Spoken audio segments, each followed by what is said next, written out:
Deus. Maravilha. Quero convidar você a abrir a sua Bíblia em Colossenses, capítulo 3. Colossenses, capítulo 3.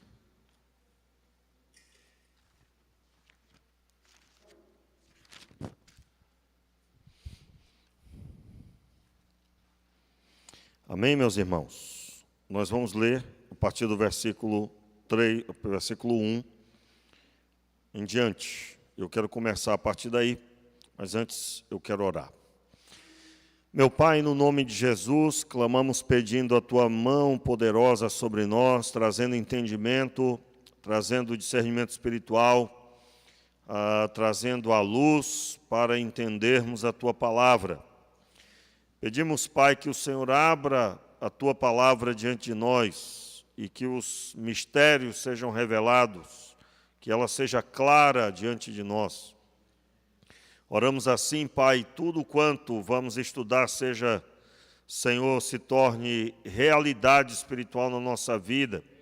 A Tua vontade seja clara diante de nós. Oramos assim, meu Pai, no nome de Jesus. Amém e amém. A nossa série está baseada no Salmo 133, que declara que quão bom e quão suave é que os irmãos vivam em união, em resumo, né? Depois ele traça um parâmetro comparativo que é semelhante à presença do sacerdote, o sacerdote Arão. E ele declara que é tão bom quanto o orvalho de Hermon, que desce sobre os montes de Sião. E ele finaliza dizendo que ali o Senhor ordena a bênção e a vida para sempre. E então nós temos estudado sobre os parâmetros da comunhão, como eu devo ter comunhão com meu irmão. No último culto, nós terminamos lendo o texto de Atos dos Apóstolos como um exemplo de alguém que foi ter comunhão, estava na comunhão da igreja, mas estava com as características do velho homem, a avareza. E avarentos, no caso ali Ananias e Safira, eles foram mortos pelo próprio Deus. O próprio Deus os matou. No final nós vimos que o objetivo do Senhor, claramente no texto, era separar o crente do descrente. Quem não tinha entendimento de que, quem não tinha uma vida realmente com Deus, temeu se unir à igreja, ainda que os admirasse. Mas, logo em seguida, no texto, diz a palavra que era grande o número dos que o Senhor ia acrescentando à igreja. Ou seja, as pessoas que genuinamente se convertiam, essas pessoas, sim, elas foram acrescentadas e viveram conduzidas por Deus e foram, então, somadas ao corpo. Então, realmente, ter comunhão com a vida morta espiritualmente, com as características das velhas práticas, não é a recomendação. Por isso que não podemos dizer, ali o Senhor ordena a bênção. Ali o Senhor ordena a bênção para os irmãos que vivem em união. Irmãos que são filhos de Deus, que se aproximaram do Senhor e que se sujeitaram a Ele. Pastor, é impossível sabermos quando. Meu irmão, cada um deve se colocar diante de Deus lidando com a própria vida. E o próprio Deus é que vai cuidando da sua igreja. Por mais que um pastor possa observar, por mais que pessoas possam querer auxiliar, ninguém pode ver o coração, só Deus. E Ele vai cuidando da sua igreja. O que não pode faltar é a pregação da palavra, a oração e a vida no altar do Senhor genuinamente. E Ele vai cuidando da sua igreja porque Ele é o proprietário dela. E eu quero reler aí o texto, ainda que não é o texto base hoje, né? mas eu quero, de certa forma, retomar aqui para podermos prosseguir. Capítulo 3 de Colossenses, o verso 1. Eu vou ler na tradução contemporânea. Portanto, se fostes ressuscitados com Cristo, buscai as coisas que são de cima, onde Cristo está assentado à destra de Deus. Pensai nas coisas que são de cima e não nas que são da terra, pois morrestes, e a vossa vida está oculta com Cristo em Deus. Eu quero ler até o verso 3, agora na tradução linguagem de hoje. Na linguagem de hoje, nós encontramos assim: vocês foram ressuscitados com Cristo, portanto, ponham o seu interesse nas coisas que são do céu, onde Cristo está assentado ao lado direito de Deus. Pensai nas coisas lá do alto e não nas que são aqui da terra, porque vocês já morreram e a vida de vocês está escondida com Cristo, que está unido com Deus. Entenda aí o princípio. Quando Adão pecou, vamos do início, né? Do início. Quando Deus criou o homem do pó da terra, Gênesis capítulo 2, versículo 7. Criou Deus o homem do pó da terra, e então soprou-lhe nas narinas o fôlego da vida, e ele se fez alma vivente. É o que está lá escrito. Ali Deus tinha comunhão com Adão. Adão, até a queda, ele tinha comunhão com Deus pela manhã e quando o texto diz na viração do dia. Você pode considerar a viração do dia só à tarde ou só de manhã.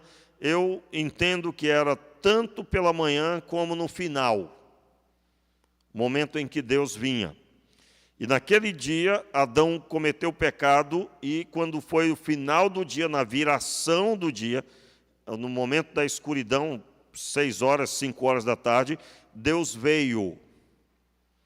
E quando Deus vem é que acontece o que está escrito no capítulo 3. No capítulo 3, o Senhor se aproxima e diz: Adão, onde estás? E então ele diz: olha, eu ouvi a tua voz e tive medo e me escondi, porque estavas nu. Tive medo e me escondi. Aí o Senhor pergunta: quem te falou que estavas nu? Vamos ler lá o texto? Vamos ler. Veja bem, irmãos, faz tempo que eu não digo isso, né? Tudo que nós lemos nos outros livros da Bíblia apontam para o início, explicam o início, traduzem coisas do início, e até o capítulo 3, antes da queda, nós vamos ver muita coisa importante para entender toda a Bíblia. Mas no capítulo 3 aí, quando acontece a queda, não é? No versículo 7, então os olhos de ambos foram abertos e perceberam que estavam nus, juntaram, pois, folhas de figueira e cobriram-se. Então, ouvindo a voz do Senhor Deus, que passeava no jardim pela viração do dia, ou seja, aqui era no final do dia, não era noite. Eles estariam dormindo. Então, durante o dia, comeram do fruto, e na viração do dia, no final do dia, o Senhor chegou. Então ele pergunta, na viração do dia, o homem e sua mulher esconderam-se da presença do Senhor Deus entre as árvores do jardim. Chamou, porém, o Senhor Deus ao homem e lhe perguntou: onde estás? Ele respondeu: ouvi a tua voz no jardim, tive medo, porque estavas nu, e escondi-me. Perguntou-lhe Deus: quem te mostrou que estavas nu? Comeste da árvore que te ordenei que não comesse? Aí você já conhece, ele põe a culpa em Eva e no próprio Deus, e Deus sentencia a terra, Deus sentencia ambos também com consequências, e inclusive até a própria serpente. Mas eu quero dar ênfase aqui no que está escrito no capítulo 2, conforme eu já disse: formou o Senhor Deus o homem do pó da terra e soprou-lhe nas narinas o fôlego da vida. E o homem tornou-se alma o quê? Vivente. Então veja bem, quando o homem pecou, ele morreu. Porém, essa morte não foi uma morte física, foi uma morte espiritual. Esse morreu porque ele não tinha mais contato espiritual com Deus, conforme tinha antes. Por isso que nós sempre vamos voltar para Gênesis até a queda, no momento em que Adão e Eva tinham comunhão com Deus. Isso em tudo na nossa vida, tá, irmãos? Os irmãos terem uma ideia, no curso de noivos, eu abordo o assunto de ser uma só carne, que é um dos primeiros, é o primeiro estudo, basicamente. Dependendo do casal, né, são gastos 3 encontros só estudando sobre ser uma só carne, só sobre esse assunto. E a maior parte desses 3 encontros está em Gênesis 1 e 2. E no 3, quando diz o contrário do que é ser uma só carne, que é o que aconteceu com a queda. Eu confesso aos irmãos, não digo a ninguém, né? Vai que alguém quer convidar o pastor para ser o que vai ministrar o curso de noivos aí. Eu digo, eu não vou não, porque, meu Deus do céu, né? Eu já fiquei 5 encontros com um casal ministrando sobre esse assunto. Só sobre Gênesis 1, 2, e no capítulo 3, no que diz respeito à queda, porque qual é o alvo para o casal que vai se casar, né? O alvo é o seguinte: eles precisam buscar a Deus para que o jardim do Éden seja restaurado na vida deles. Então, se eles não entenderem como é que era antes e como é que se tornou, Gênesis capítulo 3, eles não conseguirão lidar consigo mesmo e com o outro. Então, eu tenho que ter a visão de que o casamento é o que Deus instituiu. Aliás, é uma das prerrogativas para você viver o casamento bem-sucedido. Não se cogita na mente que o casamento é algo inadequado, é uma furada, é se enforcar, é sofrer, é uma coisa difícil, é um problema, é um peso, é uma agonia. Eu estou citando aqui frases que você vai encontrar lá fora. Não se cogita. Se deve contemplar Gênesis capítulo 2, verso 18 ao 24, 25, aonde Adão e Eva viviam na presença de Deus e eram completos um com o outro. Então, no curso de noivos eu apresento isso. E por que eu estou citando isso? Porque aqui Deus criou a união perfeita. São 2 uniões perfeitas. A primeira delas está em Gênesis 2, versículo 7. Se você estuda, estou fazendo um breve resumo. Se você estuda como Deus criou todas as coisas, Ele não soprou em nada na terra, só no homem. Você está ouvindo? Quem está comigo, diga amém. Ele não soprou sobre as plantas, ele não soprou sobre os rios, ele não soprou sobre os animais. Mas quando foi construir Adão, construiu e soprou em Adão. Quando ele sopra, ele tira uma parte dele que entra em Adão. Entenda por quê? Isso que nós estamos vendo agora é importante para entender o que nós vamos falar em Colossenses e em Gálatas 5. Deus tira uma parte dele, o fôlego da vida, o espírito, a pneuma, no texto grego, e ele põe em Adão. Por que nós chamamos da união perfeita? Porque Deus ia requerer 2 coisas de Adão. 2 coisas Deus ia requerer. Que ele vivesse na terra, que ele habitasse a terra e fosse senhor sobre ela. Então Deus cria do pó da terra. Se você notar, ele não faz essa constituição igual sobre toda a criação. Ele não criou do pó da terra os animais, não criou do pó da terra as plantas, ele apenas ordenou que fosse. Ele não cria nada, não criou nada, a não ser o homem do pó da terra.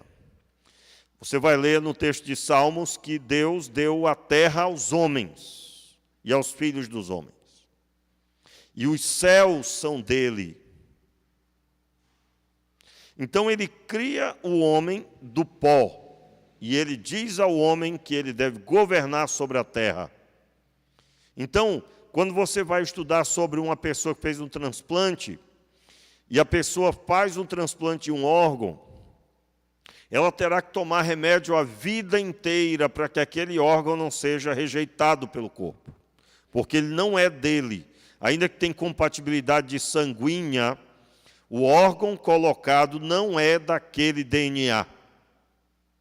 Então, para não ser rejeitado pelo organismo e a pessoa entrar em estado de possível óbito, em colapso interno, ela terá que tomar um remédio a vida inteira. E então, quando essa pessoa, imagine agora, né? A pessoa retirar o órgão dela mesma e colocar nela mesma, não haverá necessidade alguma, a não ser de repouso, mas não haverá necessidade de remédio algum. Então Deus iria requerer duas coisas de Adão. Iria requerer dele estar em comunhão com Deus e habitar a terra. Então do pó foi criado e o fôlego da vida, quando Deus dá, ele tira dele e põe em Adão, ele ali está criando a conexão perfeita e natural, uma conexão natural com Adão. Natural. Então Adão sentiria anseio por Deus, anseio pelo espiritual, porque ele foi criado um ser espiritual. O espírito foi-lhe colocado e esse espírito partiu, com todo respeito, eu estou usando a linguagem humana, não existe DNA de Deus, né? Deus não tem um DNA, né? Mas Deus colocou o DNA dele em Adão.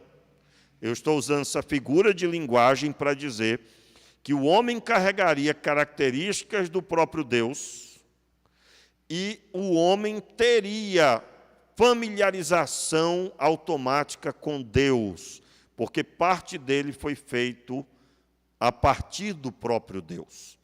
Irmãos, isso aqui, quando eu digo assim, Senhor, abre a nossa visão. Eu estou falando isso aqui, talvez você está dizendo, sim, claro.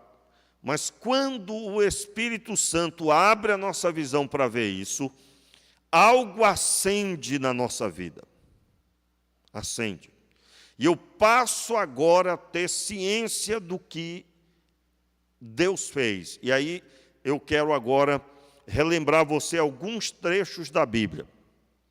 O homem cai, se torna egoísta, transfere culpa, você já conhece os textos. Ele se cobre, só havia Adão e Eva, mas eles não se sentiram à vontade um com o outro. Abre-se um buraco no coração de Adão e Eva. Por quê? Porque eles quiseram ser igual a Deus e eles repudiaram Deus como seu Senhor. Então agora eles estão vazios e sozinhos. E tratarão todas as outras pessoas conforme eles estão. Vazios e sozinhos. Muito bem. Quando Deus restaura o homem em Jesus, ele restaura renovando o que foi quebrado. Vamos relembrar aí? Abra sua Bíblia aí em João, Evangelho de João. Evangelho de João, logo no finalzinho do Evangelho. João, capítulo... É o capítulo 21. Não. capítulo 20. Logo aí no versículo 20, versículo 19 em diante. Vamos ler aí? Todos estão comigo? Chegada a tarde daquele dia, o primeiro da semana, estando fechadas as portas do lugar onde estavam os discípulos, com medo dos judeus, chegou Jesus, pôs-se no meio deles e lhes disse: Paz seja convosco. Tendo dito isso, mostrou-lhe as mãos e o lado. Os discípulos se alegraram ao verem o Senhor. Disse-lhe Jesus de novo: Paz seja convosco, assim como o Pai me enviou, eu vos envio. Dizendo isso, soprou sobre eles e disse: Recebei o Espírito Santo. Note aqui, vamos relembrar aqui os processos de Deus. Essa frase é ótima, tá, irmãos? Os processos de Deus, eu gosto muito. Por quê? Porque Deus tem uns processos que eu tenho que ter conhecimento. Vamos lá? Qual é o processo de Deus aqui? Deus vem com a pneuma e gera Jesus no ventre de Maria. Qual é o nome do Espírito Santo? O Espírito Santo, a pneuma, ele vem e gera Jesus. Jesus, então, cresce, tem o seu ministério, reúne os 12, transfere o comportamento do unigênito do Pai para os que seriam agora os seus irmãos mais novos daqui a pouco. E ele agora, vamos ler aí o versículo 17 do capítulo 20 agora, para completar o que eu estou dizendo. Disse-lhe Jesus já ressuscitou, ele morreu, ressuscitou, né? E aí olha o que ele diz aí para quem ele vê, os discípulos, né? Maria, aliás. Diz assim, disse-lhe Jesus: Não me detenhas, pois ainda não voltei ao Pai, mas vai ter com meus irmãos e dize-lhes: Eu volto para o meu Pai e vosso Pai, meu Deus e vosso Deus. Você vai ler o Evangelho todo, você vai encontrar o Evangelho antes. Você não vai encontrar Jesus se referindo aos discípulos como meus irmãos, meu Pai, vosso Pai. Aqui é uma declaração de obra consumada. Quando ele diz lá na cruz, está consumado, ele está dizendo, está concluído o plano de restauração da pneuma no homem, do espírito do homem. Quando o homem pecou, ele foi morto espiritualmente, ele morreu. Vamos relembrar a palavra morte, o que significa? Separação de Deus. Para entender o que significa isso dá sentido a toda uma compreensão bíblica doutrinária. O que é o diabo? O diabo é um ser com a ausência de Deus. Irmãos, é muito importante essa compreensão, né? Por exemplo, se você procurar pesquisar, por exemplo, existe um refrigerante de cor escura que todo mundo ama, gosta muito, a maioria do povo. Os concorrentes dele gostariam de concorrer, imagine você que eles tivessem a fórmula, eles venderiam o mesmo conteúdo com um rótulo diferente, e quando alguém fosse comprar, diria: pode ser qualquer um dos dois, o sabor é o mesmo. Muda o valor, talvez. Você está entendendo a concorrência? A concorrência é alguém que quer superar ou pelo menos igualar. É ou não é? Dependendo, igualar. Superar ou igualar. Por que o diabo não faz isso? Não é? O diabo, quando ele se aproxima e pega alguém, ele vai sempre fazer o contrário do que Deus vai fazer. Pastor, porque ele é o diabo. Não, irmãos. É porque ele não tem como oferecer algo igual ou superior ao que Deus dá. Entenda bem aqui, ó. Não, pastor, porque ele é mau, Deus quer dar amor, ele quer dar ódio. Não, irmãos, se você pudesse concorrer com alguém, você ia querer dar uma coisa pior. Deu para entender, irmãos? Só na cabeça, sem luz, sem entendimento de Deus, não se percebe isso. Se Satanás, ele concorre com Deus para arrebanhar as pessoas, amarrar as pessoas, você acha que se ele pudesse dar uma paz igual a que Deus dá, ele não daria? Você acha que se ele pudesse preencher o vazio do coração das pessoas do mesmo jeito que Deus preenche, ele também não faria? Você acha que ele não restauraria e faria pessoas felizes como Deus faz? Agora, por que ele não faz? Imagine um ventilador comprado no calor, mas não tem energia elétrica. Serve para quê? Esse ventilador serve para quê? Dependendo, para atrapalhar, né? Você está louco para sair, esbarrou no ventilador, até caiu no fio do ventilador, sei lá. Você instalou um ar-condicionado maravilhoso, mas não tem energia elétrica. Vai adiantar de quê? De nada. Então, o diabo é um ventilador sem energia. Serve para nada. Satanás tinha todo o potencial para gelar, para fazer o bem, para refrigerar, para promover o que Deus promove, no sentido que ele servia a Deus antes. Mas quando ele sai, há uma desconexão, portanto, tudo que há em Deus ele não tem acesso mais. E ele vai agora, só resta uma coisa, a mentira. Ele vai ter que mentir e oferecer coisas sem sentido e vai ter que se esforçar muito. Por quê? Porque não há nele nada que havia antes, quando ele estava conectado com Deus. Entenda por que nós temos que entender isso muito bem.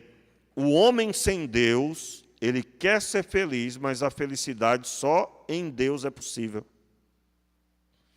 Se o homem desconecta, vive em pecado, ele não terá absolutamente nada. Ele vai viver forjando aquilo que para ir vivendo, né? Drogas, bebida, prazeres sexuais, coisas diversas que geram alguma anestesia.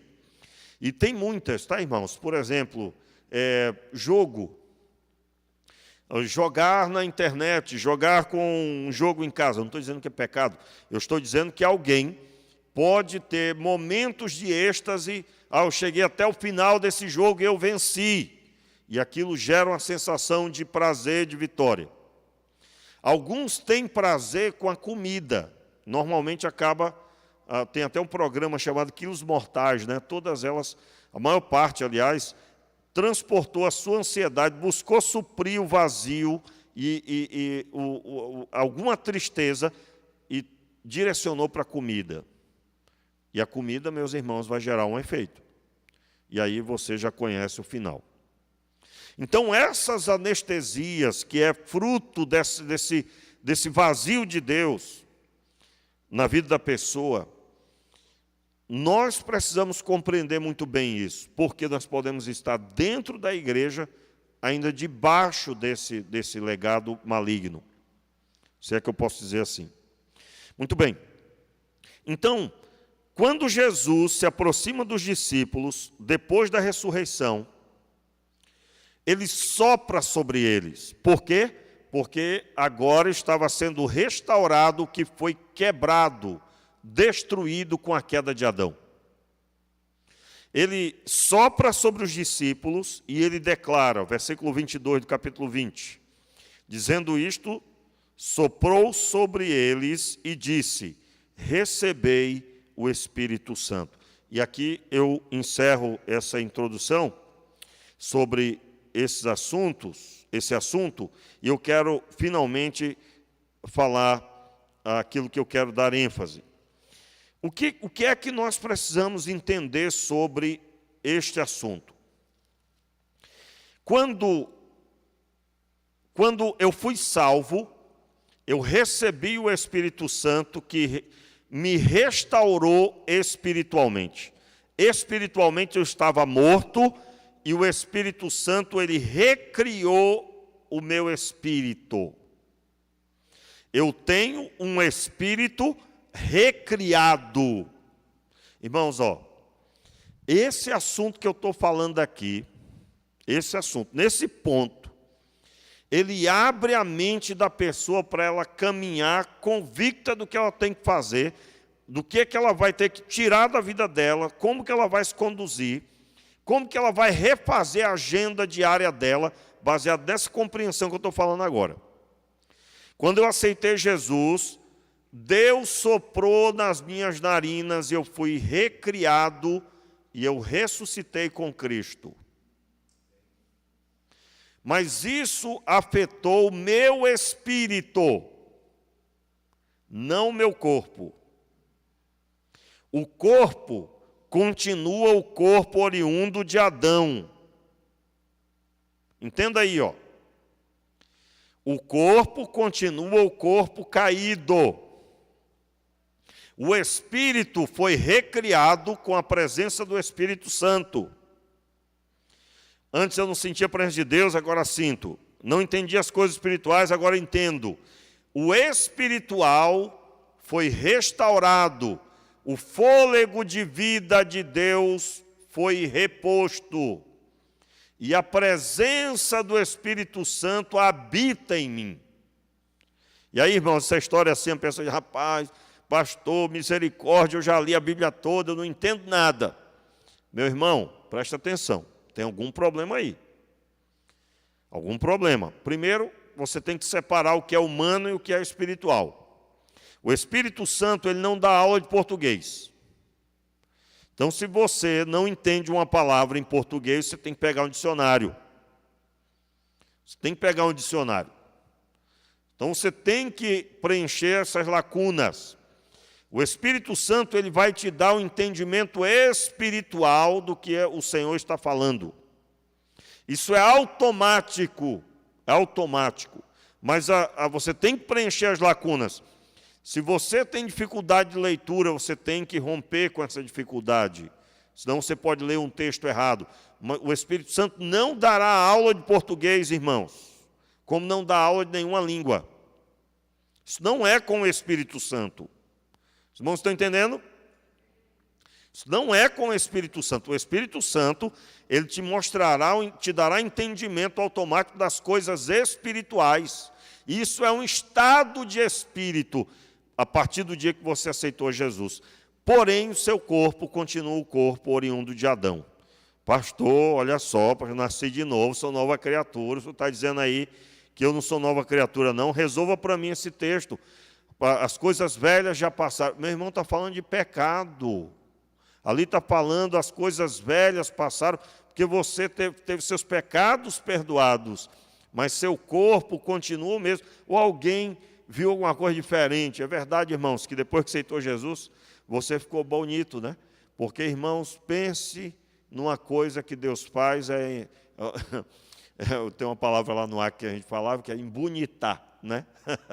Fulano foi embonitado. Isso não existe, viu? Nem procura no dicionário que não tem, não. Para você ter uma ideia, lá no Acre tem tantas palavras específicas de lá que tem um dicionário de acrianês. Isso é um livro feito das palavras que só tem no Acre. Então, nem sei se essas palavras tem lá, mas deve ter.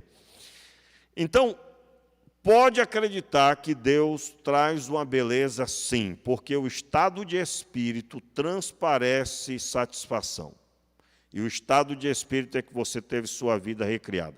Pastor, isso não é bem assim. Sim, meu irmão, aqueles que andam dominados, controlados pela carne, não posso incluir nisso.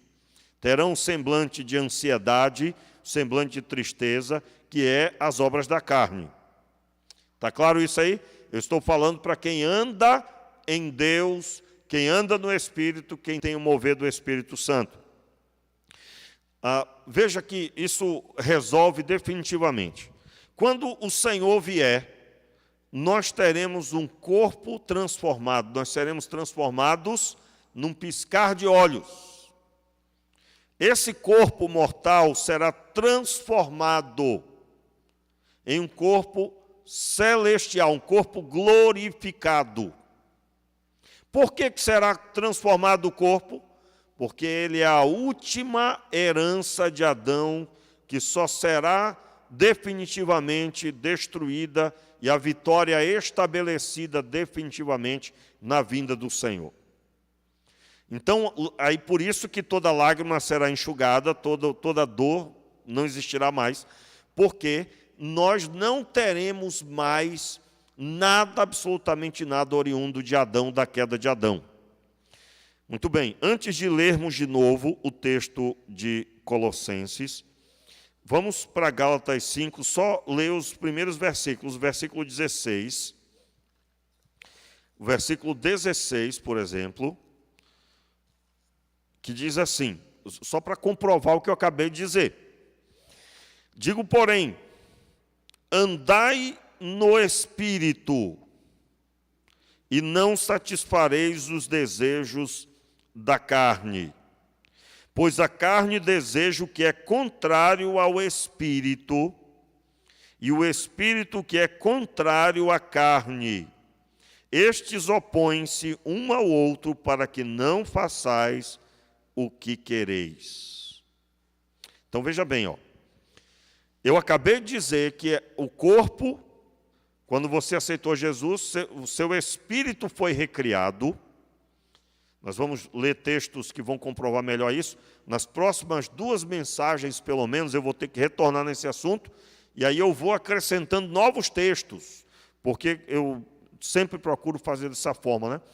Quando eu recapitulo, eu cito textos bíblicos que eu não citei anteriormente. Então nós vamos continuar fortalecendo isso.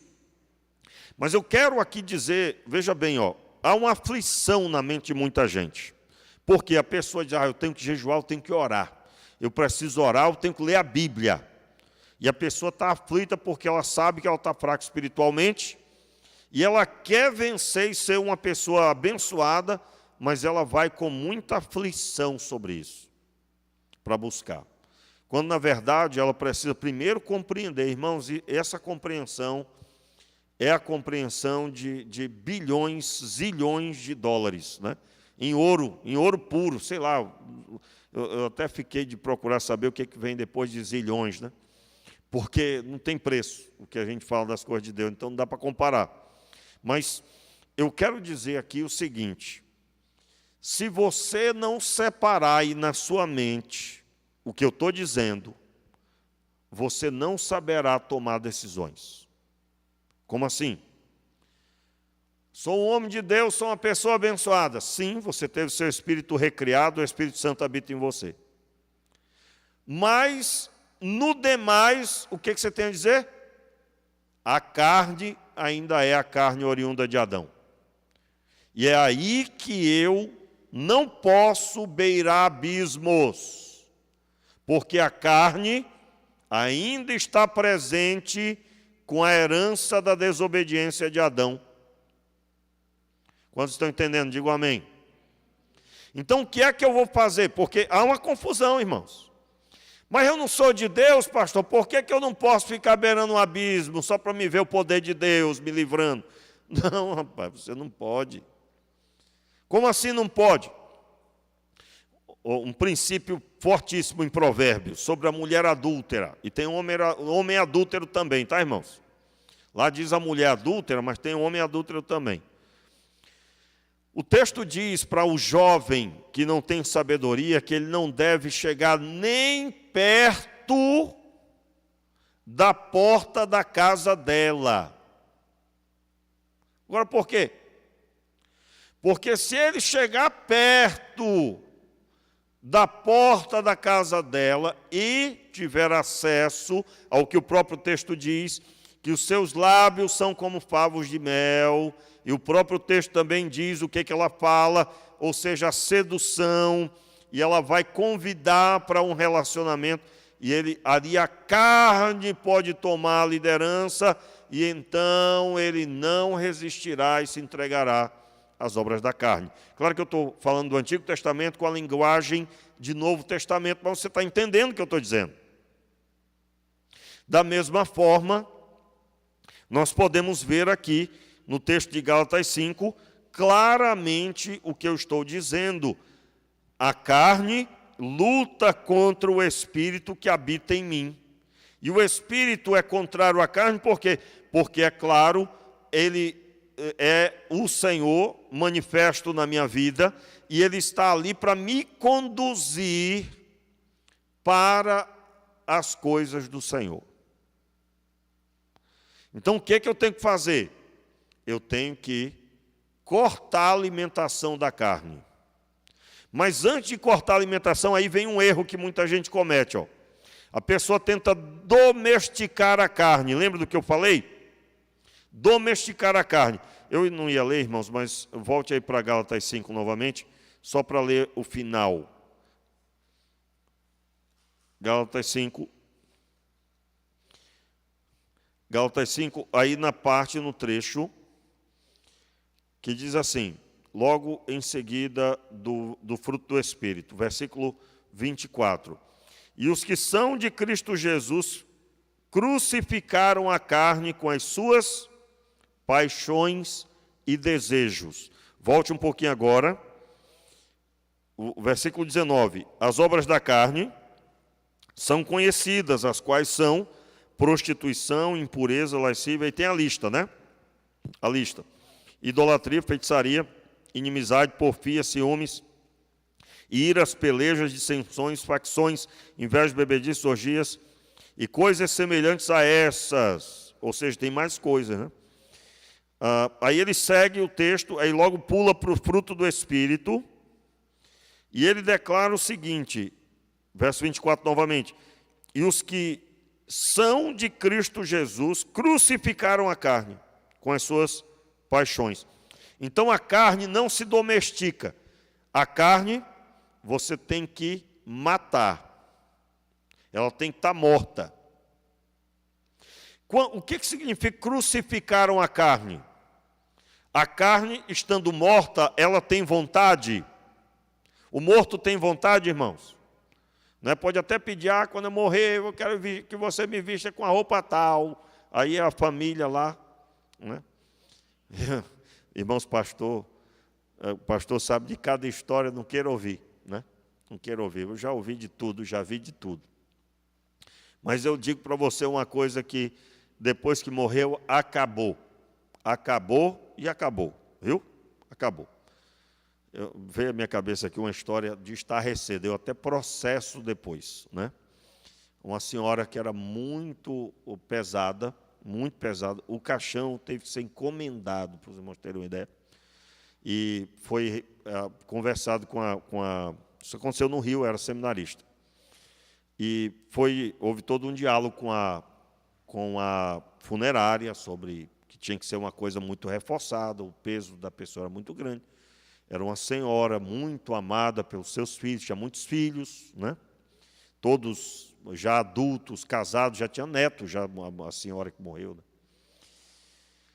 Meus irmãos, eles foram lá e tiveram dificuldade de vestir por causa do peso e tudo, e colocaram a vestimenta só sobre, né? E aí foram para o cemitério, aconteceu um monte de problema, tiveram que pegar o caixão no braço, não tinha como levar num carrinho até o local. Aí quando pegaram no braço, o que aconteceu? Com o caixão? Quebrou. Não aguentou o peso. Só de pensar, dói ou não dói a cabeça? A gente se coloca no lugar da pessoa, da família. Meu irmão, a família já estava chorando, aí agora já não era mais choro, era berro. E deu processo, por quê? Porque processaram a funerária, processaram o sistema todo, né? Foi muito difícil. Mas eu digo a você, depois que morre, acabou. Acabou. Todos os desejos do morto nem sempre é possível, e na maioria das vezes. Então, imagine a carne morta. Quando a Bíblia diz assim, crucificaram a carne com as suas paixões. Aqui a grande maioria é adulto, né? Tem alguns adolescentes. Ouçam adolescentes e aprendam. Existe uma fase da adolescência que a jovem ou o jovem se apaixona muito fácil. E há uma fase, então, que essa paixão pode gerar até ficar doente, febril, adoeceu. E essa paixão, se for liberada, pode gerar muito problema. Nesse período, os pais têm que ter muita sabedoria. Irmãos, nós estamos vendo a destruição familiar do jeito que está hoje, e o número grande de mães que deveriam ser jovens, adolescentes, e são mães, quase duas crianças, uma criança cuidando de outra, né? Porque a ausência de um pai, de uma mãe, gerou aquela criança, aquela pré-adolescente ou adolescente, entregar-se à paixão, eu amo ele, né? Eu amo ele. Ou o rapaz, eu amo ela. E, na verdade, tinha que ter tido um pai e uma mãe ali, segura aí a onda, calma aí, isso é uma fase, ou não diz nada, só diz não. Ah, mas eu posso namorar com ele? O que papai vai dizer? O que papai vai dizer, irmãos? Vocês estão com dúvida? Não. Mas eu já tenho 13 anos. Não, minha filha. Aí ele vai para o quarto e chora e tal, e o pai e a mãe têm que segurar a onda juntos. Mas diz que vai morrer, pastor, vai se matar. Eu digo, vai não. Mas não passa dessa noite. Passa sim. E logo isso vai passar. A psicologia vai explicar o que é isso, que é, muitas vezes, a identificação de que existe o sexo oposto, e nessa identificação há uma paixão que leva a pessoa a se entregar com todo o coração. E é nessa hora que uma pessoa sem limite, que não tem, e o limite de crianças, principalmente, o que é que... A minha esposa diz que o sistema límbico da criança é a mãe. O sistema límbico da criança é a mãe e o pai. Como assim? O que determina o que é e o que não é, o que vai ser e o que não vai ser, o que vai querer e o que não vai querer. Mas do adolescente já tem que liberar um pouco mais quanto a tomar decisões, responsabilidade, já tem que ir treinando, né? Não pode tratar que nem criança. Tem que ir treinando. Como é que é a forma sadia da psicologia, irmãos, para aplicar da educação? Quando é pequeno, você decide tudo. Entenda, irmãos, olha só, parece até que eu saí do assunto. Saí não, eu estou falando sobre que não se domestica a carne, e eu estou utilizando de um ensino, aproveitando para injetar o ensino sobre criação de filhos, e como lidar com as fases. Quando eu disse para os adolescentes, ouçam e aprendam, no sentido que você tem que saber isso, ainda que você não vai querer ouvir, se tiver principalmente vivendo essa experiência, não vai querer ouvir, mas ouça que isso é assim e peça a Deus a graça. Então, nesse momento que esse adolescente, como eu estava dizendo, como é que é a criação sadia?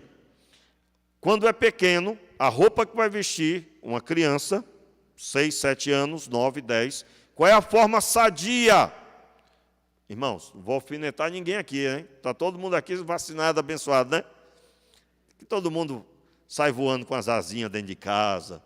Pastor, lá em casa é anjo voando, pastor. É uma benção, não é? É claro que eu não vou alfinetar ninguém. Eu não conheço sua vida, meu filho. Eu estou falando aqui a realidade. Como é que é a criança? O garotinho tem 9 anos de idade, ele diz assim, eu não quero vestir essa calça. O que o pai tem que dizer e mãe tem que dizer? Você vai vestir essa calça aí. Ah, mas eu não quero. Essa blusa não. Você vai vestir essa blusa. O sistema límbico é pai e mãe. Irmãos, eu fico horrorizado. Eu já estive em loja, fui comprar lá um negócio lá. Aí mamãe chegou, meu filhinho, irmãos, o menino não sabia falar. Eu não sei se eu dava um cascudo no menino ou na mãe, né? Você está entendendo? Não vou agredir ninguém, né, irmãos? Oh, meu Deus, é uma linguagem figurada. Não é corrigir, né? Aí o menino não sabia nem falar direito. Meu filhinho quer o quê? Aí, quer esse sapato aqui? que é aquele ali. Irmãos, uma criança tem a capacidade de saber isso? Tem a capacidade? Aí eu digo, bem, ela deve ter vindo no carrinho da criança, né? Essa mãe veio no carrinho, ela deve ter vindo. Por quê? O que ela está ensinando para essa criança? Que ela escolhe. E aí, quando chegar a adolescência, ela vai dar tapa nessa mãe, se ela tentar interferir. Então, qual é o sistema sadio? As crianças precisam ouvir como tem que ser moldadas pelos pais. Por isso, irmãos, não ter o pai e uma mãe cuidando de uma criança é uma destruição. Porque muitas mães sofrem sozinhas. E aí, sofrendo, abrem mão. Muitos pais sozinhos sofrem e abrem mão, porque não conseguem. Tem que ter um pai e uma mãe. Olha só, irmãos, nós podemos ter vivido a experiência mais triste que foi, mas nesse momento agora, ouça isso como plano de Deus e ore por isso e abençoe. Por isso que nós não abrimos mão de ter aqui um programa de restauração familiar para homens, mulheres e aí restaurar a família, que é o homem ao máximo, mulher única, e os cursos todos. Então, veja bem, quando essa criança vai chegando para se tornar pré-adolescente, vamos dizer assim, 11 anos, 10 anos, você já tem que ir inserindo algumas coisas, atitudes cada vez mais latentes. Você já fez isso, você já fez aquilo, você já fez aquilo outro, e já vai treinando a criança para ter o máximo de responsabilidade. Quando chegar a adolescência, ele terá que apresentar a você atitudes que são reflexo do que você ensinou. Ele vai se vestir corretamente, porque ele passou até os 10 anos ouvindo como deveria se vestir. Os irmãos estão entendendo o que estou dizendo? Ele vai... Você lembra como é que é? Seu pai já disse como é que é. Você já é um rapaz, você já é uma menina já crescida. Eu não já te ensinei. Você tem todo esse período. Irmãos, preste atenção aqui, ó. Abre parênteses aqui. O que é o erro maior de lidar com a carne? Achar que pode domesticar, que pode domar, que pode orientar a carne conforme se orienta filho. Você não vai conseguir. E aí, para quem sempre peca, estou respondendo para você. Você sempre peca no final porque você tentou educar a carne. Não vai conseguir. Educação se educa os filhos, orientando até certa idade sempre. Ah, mas eu não gosto de comer isso, mas vai comer isso. É o que nós temos para hoje. Ah, mas eu não, então agora também eu não como mais, então agora você vai ficar com fome. Aí depois que a fome bater, posso comer alguma coisa? Pode ir, não. Aí nessa hora tem que esconder os avós tudinho, né? Porque se estiver perto vovô e vovó, lascou, né?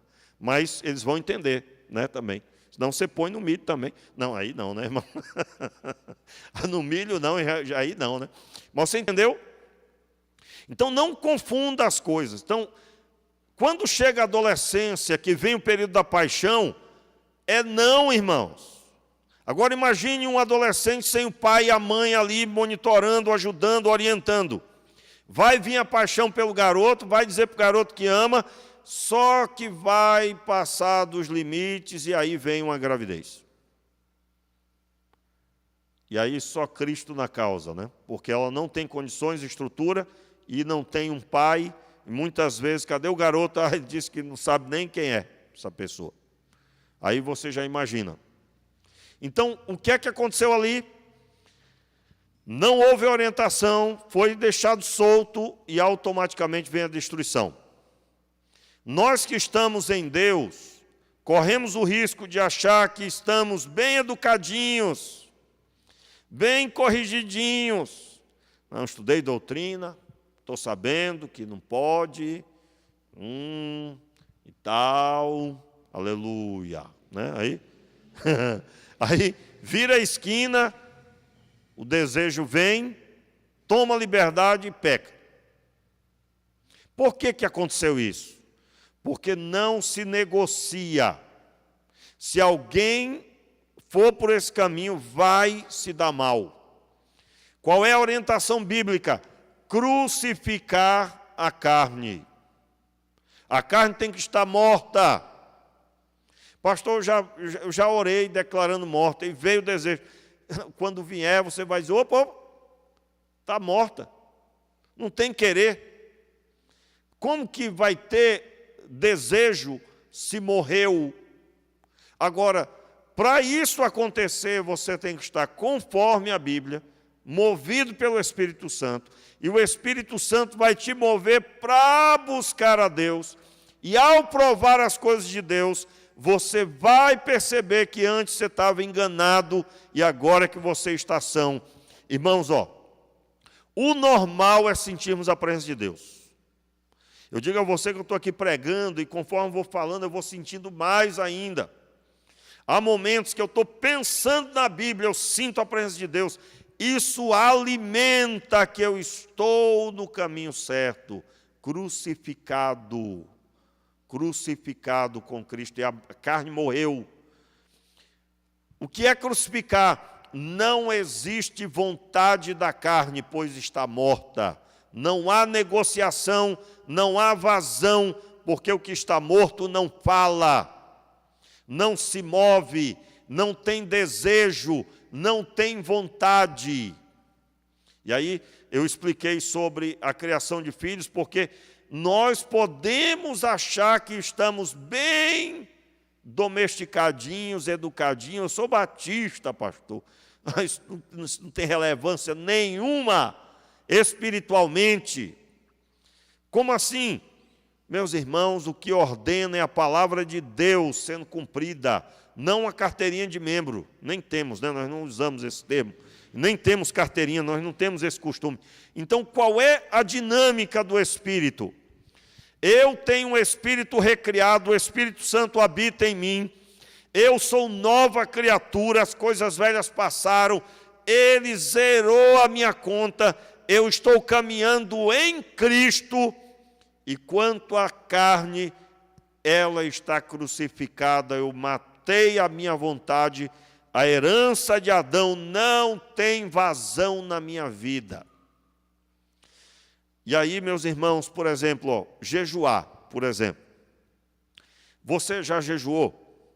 Você sabia que, se for fazer uma estatística, há quem já fez, a maior parte do povo nunca jejuou. Comer alimenta o corpo. Jejuar alimenta o espírito.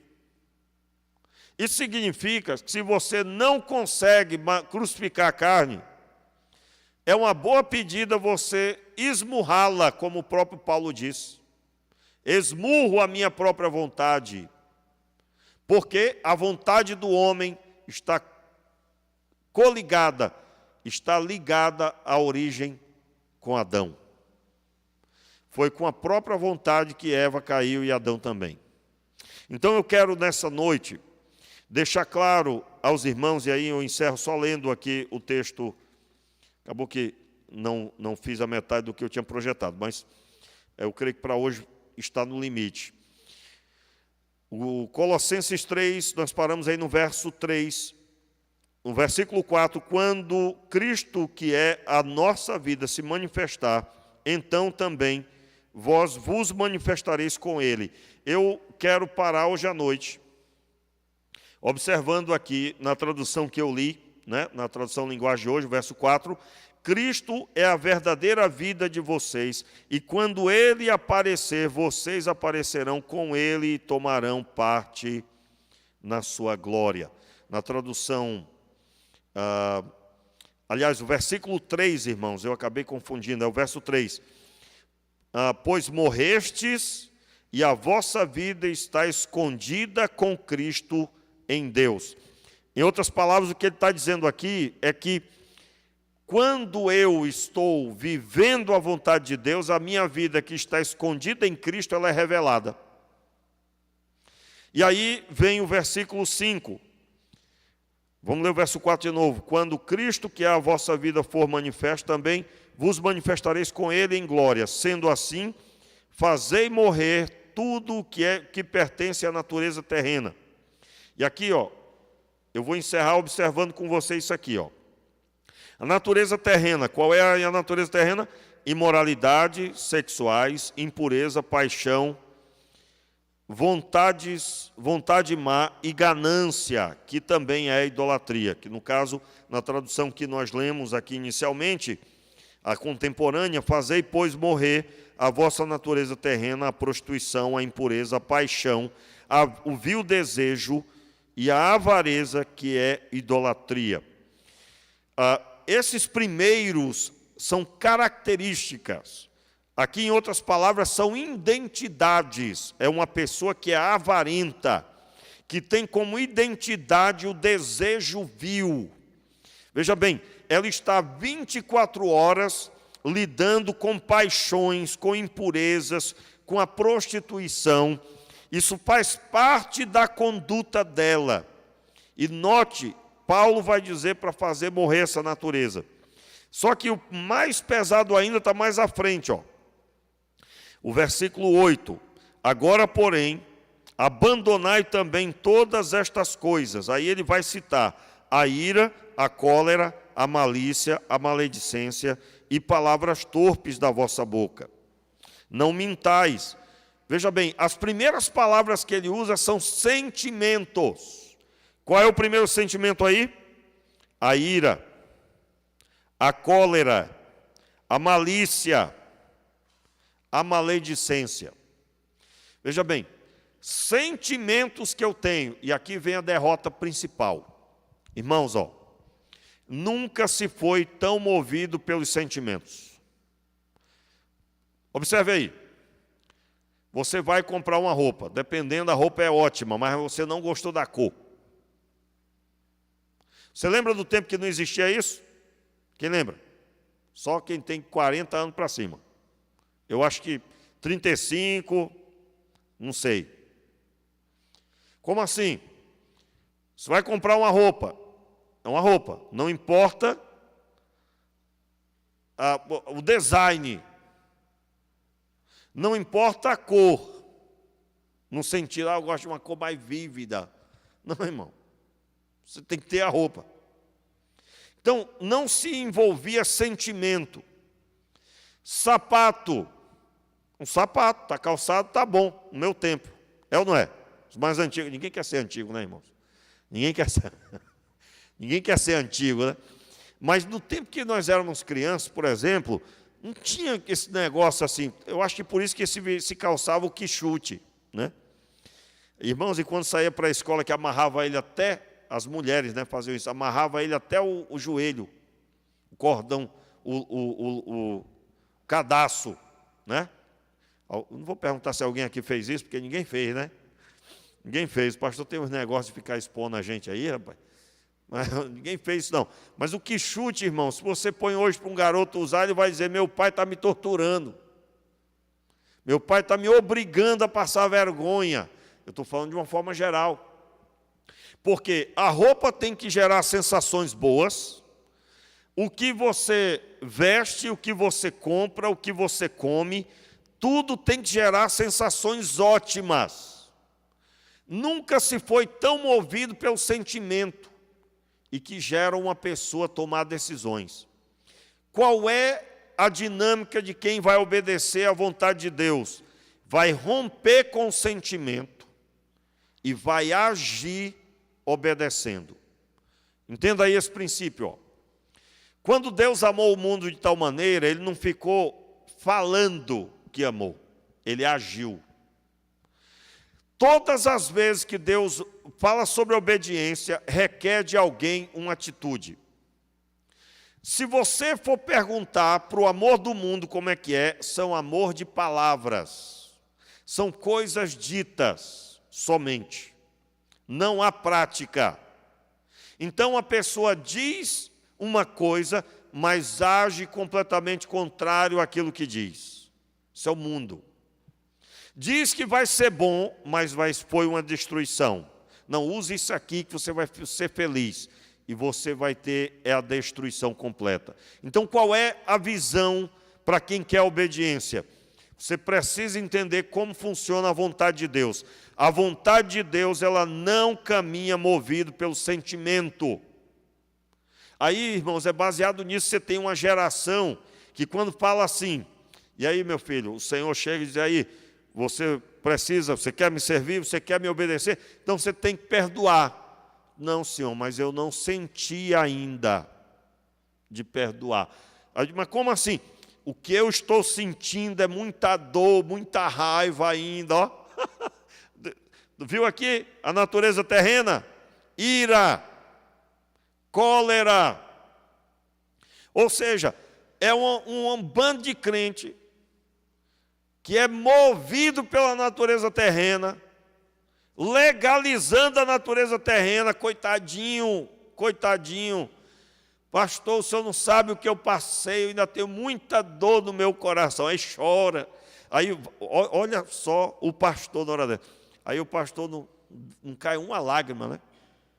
Cai uma lágrima. Aí a pessoa ainda está sujeita a sair dizendo, que pastor grosseiro, grosso, que pastor sem coração, tanto que eu falei para ele que eu estou sofrendo o que eu passei. Foi quando? Há 70 anos atrás. Ou seja, a pessoa, irmãos, ela está movida pelo sentimento.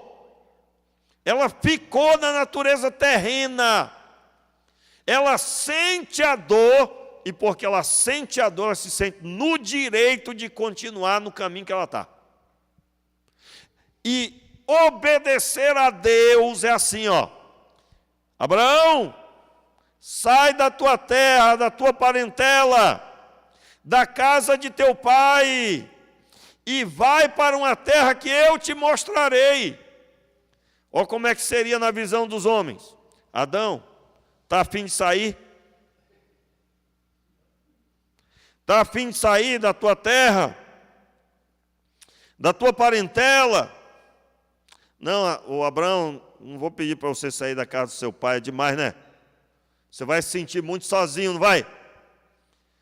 Não, o Abraão, vamos fazer o seguinte, passa uns 3 meses com o papai. 6 meses, ó, para tu se despedir. Aí, irmãos, olha só o sentimental. Irmãos, em nome de Jesus, ó, é 9h20, você está aqui até agora. Você notou? Faltou um monte de gente hoje. Meu irmão, eu prego do mesmo jeito. Eu entendo que o que Deus colocou no meu coração é para você.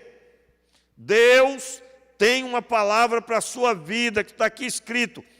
Olha como é que é essa geração movida por sentimento. Ele está lá lendo a Bíblia, aí Jesus está caminhando e vem um rapaz, o rapaz vai chegando.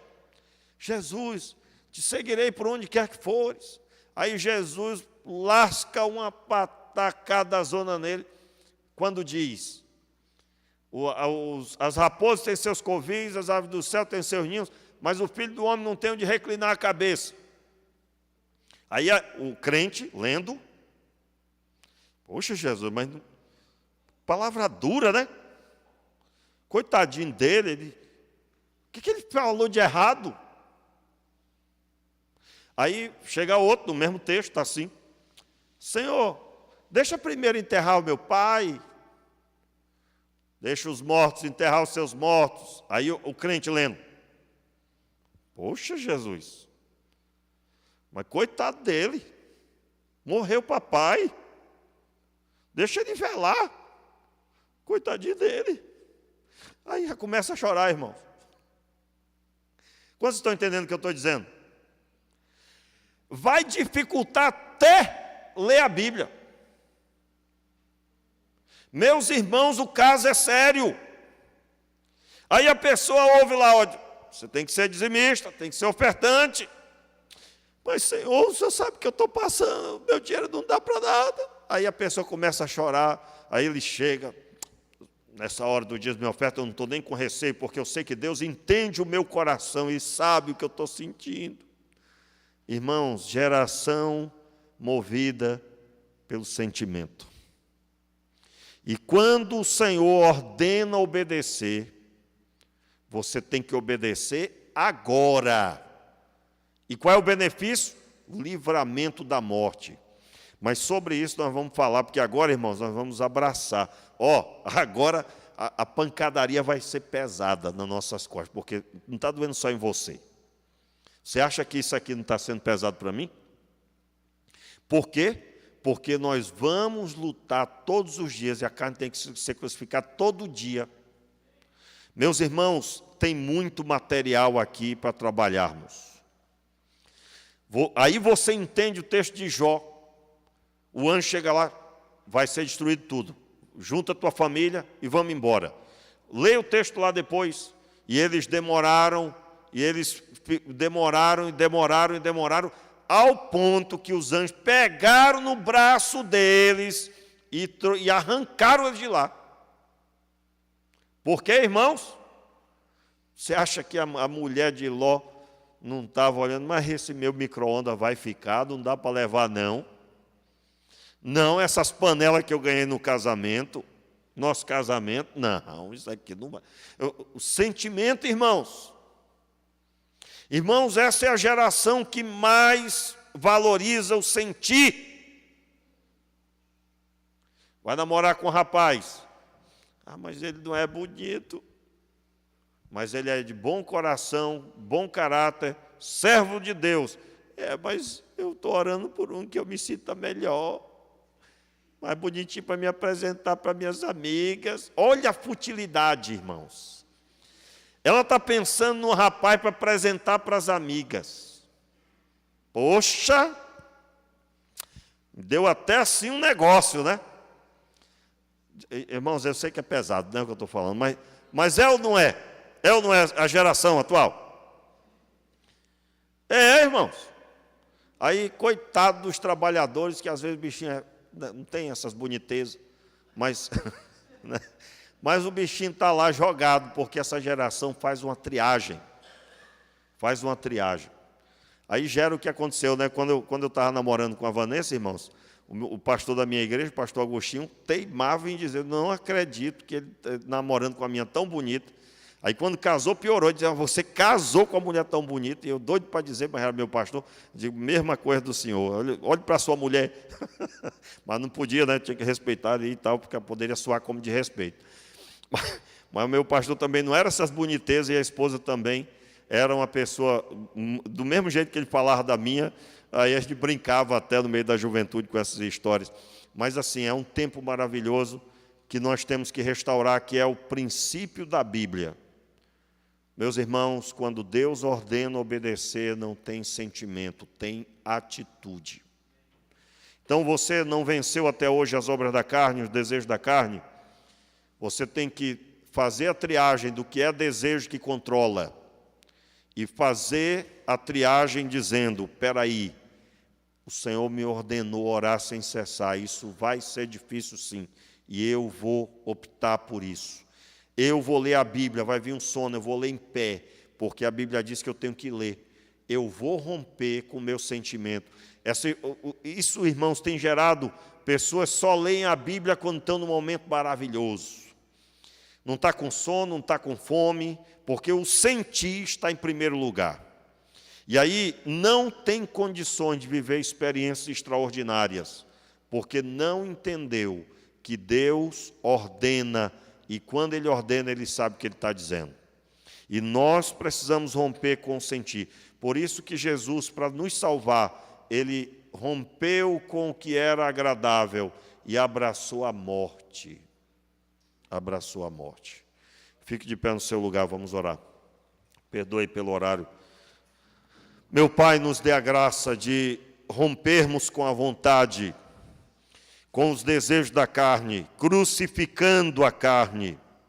Nos dê, Senhor, a capacidade de lermos a Tua palavra sem a influência desta geração que é movida pelo sentimento, movido pelo sentir agradável. Nós te pedimos, Pai, nos dê a capacidade que o Senhor deu, o Senhor encontrou em Abraão, aonde ele rompeu com o agradável da vontade, com a própria vontade, e se sujeitou à palavra do Senhor. Nós te pedimos, liberta as nossas vidas, Abençoe os adolescentes que estão aqui, Senhor, ouvindo essa palavra. Tome em tuas mãos e que eles saibam lidar com seus sentimentos. Que eles decidam, Senhor, obedecer e não ser movidos pelo que sentem, pelo que é agradável aos seus olhos, mas sim ao que é a vontade do Senhor, que é boa, perfeita e agradável. Nós te pedimos, Pai, nos conduza, e nós oramos mais uma vez pedindo que o Senhor tome em tuas mãos esse período eletivo.